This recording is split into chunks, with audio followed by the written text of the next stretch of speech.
എല്ലാ പ്രിയ പ്രേക്ഷകർക്കും ഈ വീഡിയോയിലേക്ക് സ്വാഗതം. നിങ്ങൾ എല്ലാവരെയും യേശുക്രിസ്തുവിന്റെ നാമത്തിൽ ഞാൻ വന്ദനം അറിയിക്കുന്നു. ഒരു പ്രധാനപ്പെട്ട വീഡിയോ നിങ്ങളുമായിട്ട് ഷെയർ ചെയ്യുക. കഴിഞ്ഞ മാസത്തിൽ നമ്മുടെ കുമ്പനാട് കൺവെൻഷൻ നടക്കുന്ന സമയത്ത് അവിടെ BJP-യുടെ ഒരു പോസ്റ്റർ സ്ഥാപിച്ചിരിക്കുന്നത് ശ്രദ്ധയിൽപ്പെട്ടു. ന്യൂനപക്ഷ മോർച്ചയുടെ പ്രവർത്തകരായിരിക്കുന്ന നമ്മുടെ ക്രൈസ്തവ സഹോദരങ്ങളാണ് ആ പോസ്റ്റർ അവിടെ സ്ഥാപിച്ചത്. പെന്തക്കോസ്ത് കൺവെൻഷൻ ആശംസകൾ അറിയിക്കുകയാണ് ആ പോസ്റ്ററിലൂടെ ചെയ്തിട്ടുള്ളത്. നല്ല കാര്യം. ആ വിഷയത്തിൽ നിങ്ങളെ അഭിനന്ദിക്കുന്നു.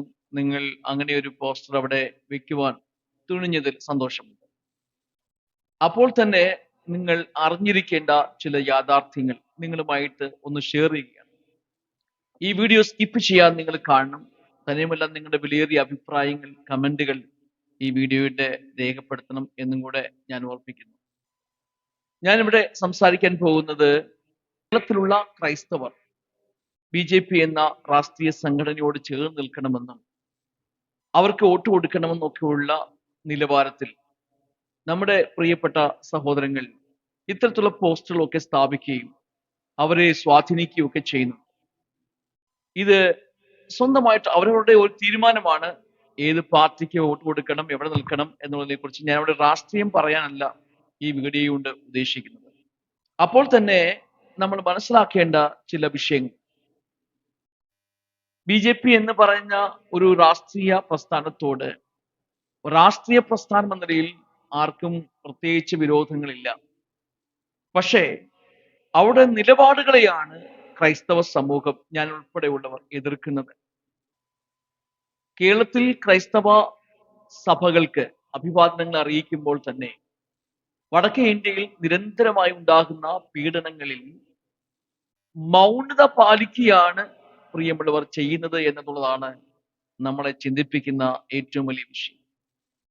കഴിഞ്ഞ ഏതാനും വർഷങ്ങളായി 2012 മുതൽ തന്നെ ഇന്ന് വരെയുള്ള കണക്കുകൾ പരിശോധിച്ചാൽ നൂറുകണക്കിന് സംഭവങ്ങൾ, ആയിരക്കണക്കിന് സംഭവങ്ങൾ എന്ന് പറഞ്ഞാൽ അതിശോക്തിയില്ല. ഏകദേശം ഒരു റിപ്പോർട്ടിന്റെ അടിസ്ഥാനത്തിൽ 500%-ലധികം കേസുകൾ ഉണ്ടായിരിക്കുകയാണ്. ധാരാളം ആക്രമണങ്ങൾ, ചർച്ചകൾ ആക്രമിക്കപ്പെടുന്നു, അതായത് സഭാ മന്ദിരങ്ങൾ ആക്രമിക്കപ്പെടുന്നു, പ്രാർത്ഥനകൾ അലങ്കോലപ്പെടുത്തുന്നു, പാസ്റ്റർമാരെ ഉപദ്രവിക്കുന്നു, ബൈബിളുകൾ കത്തിച്ചു കളയുന്നു. നമ്മുടെ ബൈബിളും അതുപോലെ തന്നെ പാഠ്യപുസ്തകമൊക്കെ മതപരിവർത്തനത്തിന് വേണ്ടി ഉണ്ടാക്കിയിരിക്കുന്ന സാമഗ്രികൾ എന്ന് പറഞ്ഞ് അധിക്ഷേപിക്കുന്നു. ഇങ്ങനെ നിരവധി വിഷയങ്ങൾ ഒന്നിനു പുറകെ ഒന്നൊന്നായി നമ്മുടെ ഉത്തരേന്ത്യയിലെ പല സംസ്ഥാനങ്ങളിലും, പ്രത്യേകിച്ച് BJP ഭരിക്കുന്ന സംസ്ഥാനങ്ങളിൽ ദിനംതോറും കണ്ടുവരികയാണ്. എന്തിനേറെ ഡൽഹിയെ പോലും വിട്ടുകളയാതെ പലയിടങ്ങളിൽ വിവിധമായ നിലയിലുള്ള ആക്രമണങ്ങൾ നടന്നു കഴിഞ്ഞിട്ടുണ്ട്. സഹോദരിമാരെ നിർദാക്ഷിണ്യമായിട്ട് ഉപദ്രവിച്ച സംഭവങ്ങൾ നടന്നിട്ടുണ്ട്. 2025 ആദ്യത്തെ ചില മാസങ്ങൾ പിന്നിടുമ്പോൾ തന്നെ 597 ആക്രമണങ്ങൾ രേഖപ്പെടുത്തിയിട്ടുണ്ട്. അതിൽ 39 കേസുകൾ മാത്രമാണ് രജിസ്റ്റർ ചെയ്തത്, അതെങ്കിൽ FIR എടുത്തത്. 597 കേസുകളിൽ 71 കേസുകൾ പീഡനം, 51 കേസുകൾ ആരാധന സ്വാതന്ത്ര്യം നഷ്ടപ്പെടുത്തുന്ന വിഷയത്തിൽ, 9 കേസുകൾ ശാരീരികമായി ഉപദ്രവിച്ച വിഷയത്തിൽ, 7 കേസുകൾ പ്രോപ്പർട്ടി നശിപ്പിച്ച വിഷയത്തിൽ. ഇങ്ങനെ ധാരാളം സംഭവങ്ങൾ. ഒന്നുകൂടെ പറഞ്ഞു കഴിഞ്ഞാൽ 2016 മുതൽ 2020 വരെയുള്ള സമയത്തിൽ കൊല്ലപ്പെട്ട ക്രിസ്ത്യാനികൾ തന്നെ 21 പേരാണ്. അതായത് അവരുടെ വിശ്വാസത്തിന്റെ പേരിൽ, ക്രിസ്ത്യാനികളാണ് എന്ന പേരിൽ ആക്രമണങ്ങളിൽ കൊല്ലപ്പെട്ടവരുടെ 21 പേരാണ്. വിവിധ നിലകളിൽ കൊല്ലപ്പെട്ടവരാണ്. അത് ചില ആളുകൾ, എനിക്കറിയാം, ഉപദ്രവങ്ങൾ ഏറ്റ് കുറച്ച് നാൾ കഴിഞ്ഞപ്പോൾ അവർ ലോകത്തോട് യാത്ര പറഞ്ഞിട്ടുണ്ട്. കഴിഞ്ഞ ചില ദിവസങ്ങൾക്ക് മുമ്പ് വന്ന ഒരു കണക്കിൻ പ്രകാരം ഇപ്പോൾ തന്നെ ഉത്തർപ്രദേശിൽ 63 ക്രിസ്ത്യൻ സ്ത്രീകളെങ്കിലും ജയിലിൽ ഉണ്ട് എന്നാണ് കണക്കുകൾ അവതരിപ്പിച്ചിരിക്കുന്നത്. അതായത് അവരിൽ ചിലർ 4 മാസത്തിൽ കൂടുതലായി ജയിലിൽ കഴിയുന്നവരാണ്. ജാമ്യം ലഭിക്കാതെ 17-ലധികം സഹോദരിമാർ ഇപ്പോഴും ഉണ്ട് എന്നാണ് കണക്കുകൾ ഒക്കെ രേഖപ്പെടുത്തുന്നത്. അപ്പം നമുക്ക് ഊഹിക്കാവുന്നതിനേക്കാൾ കൂടുതലായിട്ടുള്ള മാനസിക ശാരീരിക പീഡനങ്ങൾ അനുഭവിച്ചാണ് നമ്മുടെ പല പ്രിയപ്പെട്ട സഹോദരങ്ങളും നോർത്ത് ഇന്ത്യയിൽ കഴിഞ്ഞ ചില മാസങ്ങളായി വർഷങ്ങളായിട്ട് അവരായിരിക്കുന്നത്. ഇങ്ങനെ പിടിക്കപ്പെട്ട ജയിലിൽ അടയ്ക്കപ്പെട്ട സ്ത്രീകളൊക്കെ പലരും യാതൊരു കുറ്റം ചെയ്യാത്തവരാണ്. അവർ ചെയ്ത കുറ്റം എന്ന് പറയുന്നത് പ്രാർത്ഥിച്ച കുറ്റമാണ്. അവരുടെ വീട്ടിൽ ആരാധന നടത്തി എന്ന കുറ്റമാണ്. അവരുടെ വീട്ടിൽ ബൈബിൾ വെച്ചിരുന്നു എന്നുള്ള കുറ്റമാണ്. അവരുടെ വീട്ടിൽ പാഠപുസ്തകം കണ്ടെത്തി എന്ന കുറ്റമാണ്. പാല് കുടിച്ചുകൊണ്ടിരിക്കുന്ന കുഞ്ഞുങ്ങളെ പോലും മാറ്റി നിർത്തിയിട്ട് ആ സഹോദരിമാരെ ജയിലിൽ അടച്ച സംഭവങ്ങളൊക്കെ നടക്കുന്ന നമ്മുടെ ഈ രാജ്യത്തിൽ എന്ത് മതസൗഹാർദ്ദമാണ് നമ്മളിവിടെ മറ്റുള്ളവർക്ക് കാണിച്ചു കൊടുക്കുന്നത് എന്നും കൂടെ ഒന്ന് മനസ്സിലാക്കണം. ഇത്തരത്തിലുള്ള സംഭവങ്ങൾ നടന്നുകൊണ്ടിരിക്കുന്ന സാഹചര്യത്തിലാണ് നമ്മുടെ ജനറൽ കൺവെൻഷനിലൊക്കെ ആശംസകൾ അറിയിച്ചുകൊണ്ട് ബോർഡുകളൊക്കെ പ്രത്യക്ഷപ്പെടുന്നു. യു.പിയിൽ തന്നെ മറ്റൊരു ഗ്രാമത്തിൽ ഒരു സഹോദരി 3 മാസം ഗർഭിണിയായിരുന്ന ഒരു സഹോദരി ജയിലിലേക്ക് കൊണ്ടുപോവുകയാണ്. 1.25 വയസ്സ് പ്രായമുള്ള കുഞ്ഞ് അവളുടെ മടിയിൽ പാല് കുടിച്ചുകൊണ്ടിരിക്കുന്ന സമയത്ത് അവൾ അറസ്റ്റ് ചെയ്യപ്പെടുകയാണ്. ആ കുഞ്ഞിനെ മാറ്റി നിർത്തിയിട്ട് ഈ അമ്മയുമായിട്ട് പോലീസ് പോകുന്നു. അവളെ പിന്നെ ജയിലിലേക്ക് കൊണ്ടുപോവുകയാണ്. 3 മാസം ഗർഭിണിയായ ഒരു സഹോദരി 1 മാസത്തോളം ജയിലിൽ കിടന്ന ശേഷമായിട്ടാണ് ജാമ്യം പോലും ലഭിച്ചത്. എന്ത് തെറ്റാണ് ഇങ്ങനെയുള്ള പ്രിയമുള്ളവരൊക്കെ ചെയ്യുന്നത്? ഇതിനെക്കുറിച്ചൊന്നും ചിന്തിക്കാനും ആലോചിക്കാനും നമ്മുടെ നാട്ടിലുള്ള ജനങ്ങൾ, കേരളക്കരയിലുള്ള പ്രിയമുള്ളവർ, പ്രത്യേകിച്ച് BJP പ്രവർത്തകർ ശ്രമിക്കുന്നില്ല എന്നുള്ളതാണ് ഒരു പ്രധാനപ്പെട്ട വിഷയം. ഇപ്പൊ ഇത്തരത്തിലുള്ള വിഷയങ്ങളെ കുറിച്ച് നമ്മുടെ നാട്ടിലുള്ളവർക്ക് അറിവുണ്ടോ ഇല്ലയോ എന്ന് എനിക്കറിയത്തില്ല. പല പ്രിയമുള്ളവരുടെയും രീതികൾ കണ്ടിട്ട് അവരിതിനെക്കുറിച്ചൊന്നും ബോധ്യവാന്മാരല്ല, ഇങ്ങനെയുള്ള സംഭവം നടക്കുന്നില്ല എന്ന് ചിന്തിക്കുന്നവരാണ് കൂടുതലും എന്ന് തോന്നുന്നു. കഴിഞ്ഞ ഡിസംബർ മാസത്തിൽ നടന്ന ധാരാളം സംഭവങ്ങൾ നമുക്കറിയാം. മധ്യപ്രദേശിൽ എൻ്റെ ഒരു സ്നേഹിതൻ, ഒരു പാസ്റ്റർ അന്ത്രിയാസ്, അദ്ദേഹത്തിന്റെ ഭാര്യ, 2 കുഞ്ഞുങ്ങൾ ഡിസംബർ മാസം 25-നോടുകൂടെ അറസ്റ്റ് ചെയ്യപ്പെട്ട് ഇതുവരെയും അവർ ജയിലിലാണ്. ജാമ്യം നിഷേധിച്ചിരിക്കുന്നത്. അവർ ചെയ്ത കുറ്റം, അവർ പ്രാർത്ഥന, ക്രിസ്മസ് സെലിബ്രേഷൻ നടത്തി. അദ്ദേഹം ഒരു ഹോട്ടലിലാണ് ആ സെലിബ്രേഷൻ നടത്തിയത്. അദ്ദേഹത്തിന്റെ ആ പ്രാർത്ഥന, ആ സെലിബ്രേഷൻ പ്രോഗ്രാം അല്ലെങ്കിൽ ക്രിസ്മസ് പ്രോഗ്രാം നടത്തിയത് ഒരു ഹോട്ടലിൽ വെച്ചാണ്. 80 പേരടങ്ങുന്ന ഒരു ഗ്രൂപ്പിന് ആഹാരം കൊടുക്കുക. അവരടങ്ങുന്ന ചെറിയൊരു ഗ്രൂപ്പാണ്. അവരുടെ ഒരു പ്രോഗ്രാമാണ് നടക്കുന്നത്. അവിടെ ചർച്ചിന് സ്ഥലമില്ലാത്തതുകൊണ്ട് അവരെ ഹോട്ടലിൽ ബുക്ക് ചെയ്ത് അവിടെ വെച്ച് നടത്തുകയാണ്. അവിടെ ബസന്തൽക്കാർ വരികയും അവരെ ഡിസ്റ്റർബ് ചെയ്യുകയും അവരുടെ ബൈബിൾ പിടിച്ചു വാങ്ങുകയും ഒക്കെ ചെയ്തിട്ട് അവർക്കൊരു കേസായി.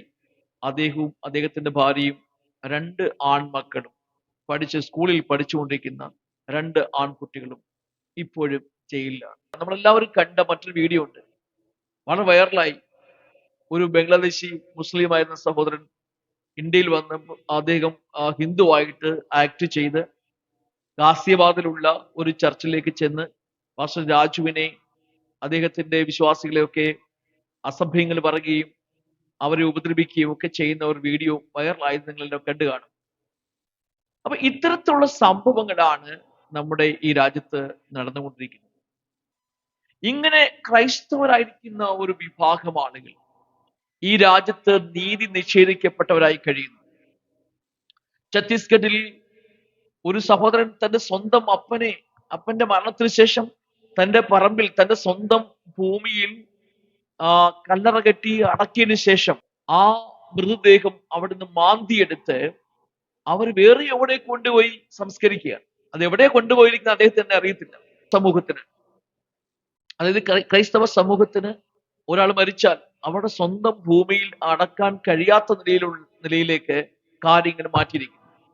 അതിഭയങ്കരമായിരിക്കുന്ന ക്രൂരമായിരിക്കുന്ന അക്രമങ്ങളുമാണ് പിന്നീട് അവിടെ സംഭവിച്ചത്. ആ പിതാവിന്റെ ശരീരം അടക്കിയ സ്ഥലത്തു നിന്നും മാന്തിയെടുത്ത് മറ്റെവിടെയും അവർ കൊണ്ടുപോവുകയാണ്. സ്വന്തം കുഞ്ഞുങ്ങൾക്ക് ആ ശരീരം വിട്ടുകൊടുക്കാതെ ആ പിതാവിന്റെ ശരീരം മറ്റൊരു ഭാഗത്തേക്ക് കൊണ്ടുപോയി സംസ്കരിക്കുന്നു. ഇതൊക്കെ എന്ത് നിയമത്തിന്റെ പേരിലാണ് നമ്മൾ ചെയ്യുന്നത്? എവിടെയാണ് നീതിയും ന്യായവും ഒക്കെ നമ്മുടെ രാജ്യത്ത് നിലനിൽക്കുന്നത്? ഇത്തരത്തിൽ സംഭവങ്ങൾ വഷളായിക്കൊണ്ടിരിക്കുന്ന ഒരു സമയത്ത് തീർച്ചയായിട്ടും കേരളത്തിലുള്ള വിശ്വാസ സമൂഹവും അതുപോലെ രാഷ്ട്രീയ പ്രവർത്തകരും ഒന്നൊരുമിച്ച് ഈ വിഷയങ്ങൾക്ക് വേണ്ടി പ്രവർത്തിക്കണം. നിങ്ങൾ അതിനുവേണ്ടി നിൽക്കണം എന്നുള്ള ഒരു റിക്വസ്റ്റ് ആണ് എനിക്ക് നിങ്ങളോട് ചെയ്യുവാൻ വേണ്ടി.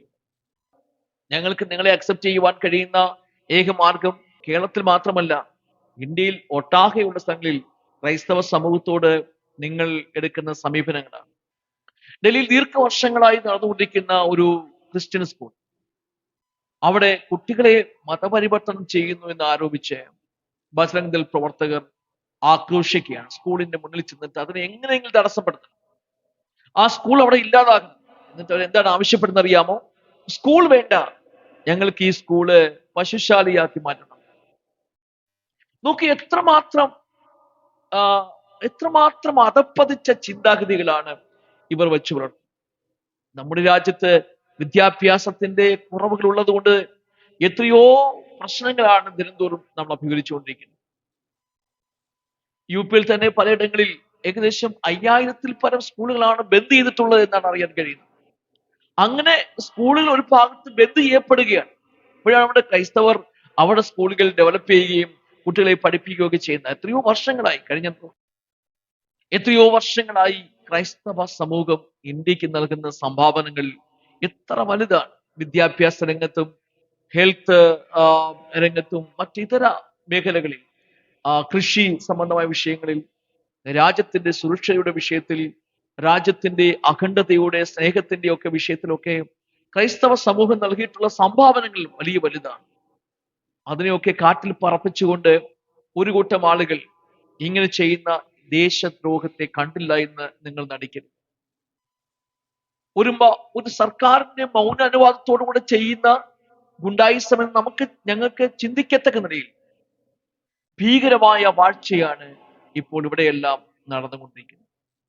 യഥേഷ്ടമായിട്ട് അവർ വരുന്നു, ക്രൈസ്തവ ആലയങ്ങളെ നശിപ്പിക്കുന്നു, പുരോഹിതന്മാരെ പാസ്റ്റർമാരെ ഉപദ്രവിക്കുന്നു, അവരുടെ കുഞ്ഞുങ്ങളെ ഉപദ്രവിക്കുന്നു, അവരുടെ ഭാര്യമാരെ ഉപദ്രവിക്കുന്നു. അങ്ങനെ നിരവധി സംഭവങ്ങൾ ഇവിടെ നടക്കുമ്പോൾ അതിനെതിരെ ശബ്ദിക്കുവാനോ അതിനെതിരെ ആക്ഷൻ എടുക്കുവാനോ തയ്യാറാകണം എന്നുള്ളതാണ് എനിക്ക് നിങ്ങളോട് ഓർപ്പിക്കാൻ വേണ്ടിയുള്ളത്. അതൊക്കെ ഞങ്ങൾ കാണുമ്പോൾ മനസ്സിലാകും നിങ്ങൾ ഞങ്ങളെ സ്നേഹിക്കുന്നു. അല്ലാതെ ഒരു ആശംസ ബോർഡ് സ്ഥാപിച്ച് ഞങ്ങളെ പ്രീതിപ്പെടുത്താമെന്നുള്ള ചിന്ത തീർച്ചയായും നിങ്ങൾ ഉപേക്ഷിക്കുക. നമ്മുടെ രാജ്യം അതിന്റെ നന്മയ്ക്ക് വേണ്ടി മുൻപോട്ട് പോകുവാൻ നമുക്ക് ഒന്നിച്ചു നിന്ന് പ്രവർത്തിക്കാം. എന്നെ കേൾക്കുന്ന ക്രൈസ്തവ വിശ്വാസ സമൂഹത്തോട് എനിക്ക് പറയാൻ വേണ്ടിയുള്ളത്, നിരന്തരമായി നമ്മുടെ ഈ രാജ്യത്തിന് വേണ്ടി പ്രാർത്ഥിക്കുക. ഈ രാജ്യത്ത് ഇപ്പോൾ നടക്കുന്നതായ ഈ അക്രമങ്ങൾ അതൊരു ന്യൂനപക്ഷം ആൾക്കാർ മാത്രമാണ് ചെയ്യുന്നത്. നല്ല ഭൂരിപക്ഷം ആളുകളും ഹൈന്ദവ സഹോദരങ്ങൾ ഇതിനൊന്നും ഇഷ്ടമില്ലാത്തവർ, ഇങ്ങനെ ചെയ്യുവാൻ ഇഷ്ടമില്ലാത്തവർ തന്നെയാണ്. അവരുടെ എല്ലാവിധമായിരിക്കുന്ന സപ്പോർട്ട് നമുക്കുണ്ട്. എന്നാൽ ചില ആൾക്കാർ മാത്രം ഹൈന്ദവരുടെ പേരിൽ, ഹൈന്ദവ സമൂഹത്തിന്റെ പേരിൽ ഒക്കെ ഈ നമുക്കെതിരെ പ്രവർത്തിക്കുമ്പോൾ ഈ രാജ്യത്ത് ഭൂരിപക്ഷം വരുന്ന ഹൈന്ദവർ അവർ ക്രൈസ്തവ വിരുദ്ധരല്ല, സ്നേഹികൾ തന്നെയാണ് എന്ന് എനിക്ക് മനസ്സിലാക്കി കഴിഞ്ഞിട്ടുണ്ട്. ന്യൂനപക്ഷം ആൾക്കാർ മാത്രമാണ് ഇത്തരത്തിലുള്ളതായ വൈകൃതികളൊക്കെ കാണിക്കുന്നത്. അതുകൊണ്ട് ഈ രാജ്യത്തിന്റെ അഖണ്ഡതയ്ക്ക് വേണ്ടി, നിലനിൽപ്പിന് വേണ്ടി നമുക്ക് ഒന്നിച്ച് പ്രാർത്ഥിക്കാം, പ്രവർത്തിക്കാം. അതിനായിട്ട് ദൈവം നിങ്ങളെല്ലാവരെയും സഹായിക്കട്ടെ. God bless you all. Thank you very much.